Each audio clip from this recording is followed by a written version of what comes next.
sa inyo na yung kindat, ganon, 100. Yung uso, 10. Tapos yung dila, piso.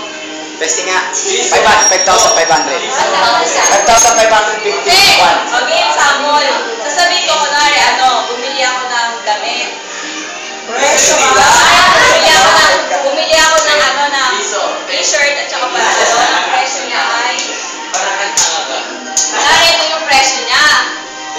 1,111. Papakita ko sa unang tao. Diba yung sa unang tao? Yung mga sumunod sa kanya, nakatalikod na. Bali siya lang yung makakakita.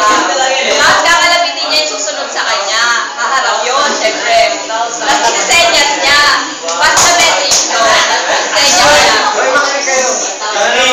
Game, di ba? Isisenyas niya.